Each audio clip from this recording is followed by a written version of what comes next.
राधे राधे दोस्तों, आइए कार्तिक मास महत्तम अध्याय 33वां शुरू करते हैं।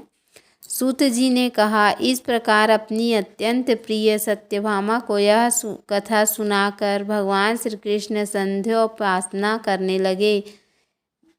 करने के लिए माता के घर में गए। यह कार्तिक मास का भगवान विष्णु को अति प्रिय तथा भक्ति प्रदान करने वाला है।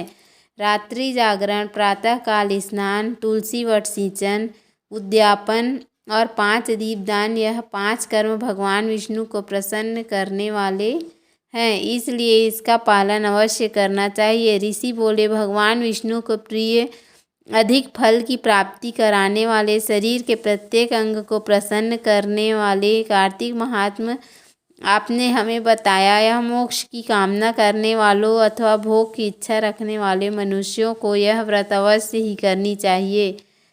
इसके अतिरिक्त हम आपसे एक बात पूछना चाहते हैं कि यदि कार्तिक मास का व्रत करने वाला मनुष्य किसी संकट में फंस जाए, तो वह किसी वन में हो या व्रती किसी रोग से ग्रस्त हो जाए, तो उस मनुष्य को कार्तिक व्रत को किस प्रकार करना चाहिए? क्योंकि कार्तिक व्रत भगवान विष्णु को अत्यंत प्रिय है और इसे करने से मुक्ति एवं भक्ति प्राप्त होती है, इसलिए इसे छोड़ना नहीं चाहिए। श्री सूत जी ने कहा, इसका उत्तर देते हुए, यदि कार्तिक व्रत करने वाला मनुष्य किसी संकट में फंस जाए, तो वह हिम्मत करके भगवान शंकर या भगवान विष्णु के मंदिर जो भी पास में उसमें जाकर रात्रि जागरण करे। यदि व्रती घने वन में फंस जाए, तो पीपल के वृक्ष के नीचे या तुलसी के वन में जाकर जागरण करे। भगवान विष्णु की प्रतिमा के सामने बैठकर विष्णु का कीर्तन करे। ऐसा करने से सहस्त्रों गायों के दान के समान फल की प्राप्ति होती है। जो मनुष्य विष्णु जी के कीर्तन में बाजा बजाता है, उसे वाजपेयी यज्ञ के समान फल की प्राप्ति होती है। और हरि कीर्तन में नृत्य करने वाले मनुष्यों को सभी तीर्थों में स्नान करने का फल प्राप्त होता है। किसी संकट के समय रोगी हो जाने और जल न मिल पाने की स्थिति में केवल भगवान विष्णु के नाम मात्र से मार्जन कर लें। यदि उद्यापन न कर सके, तो व्रत की पूर्ति के लिए केवल ब्राह्मणों के प्रसन्न होने के कारण विष्णु जी प्रसन्न रहते हैं। यदि मनुष्य दीपदान करने में असमर्थ हो, दूसरे की दीप की वायु आदि से भली भांति रक्षा करे।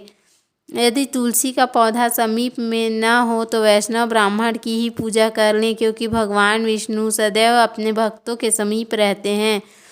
इन सब के न होने पर कार्तिक का व्रत करने वाले मनुष्य ब्राह्मण, गौ, पीपल और वट वृक्ष की श्रद्धापूर्वक सेवा करें।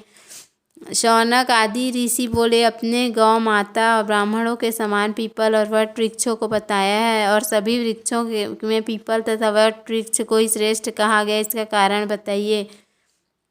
सूत जी बोले, पीपल भगवान विष्णु का और वट भगवान शंकर का स्वरूप है। पलाश ब्रह्मा जी के अंश से उत्पन्न हुआ है, और जो कार्तिक मास में उसके पत्तल में भोजन करता है, वह भगवान विष्णु के लोक में जाता है। जो इन वृक्षों की पूजा सेवा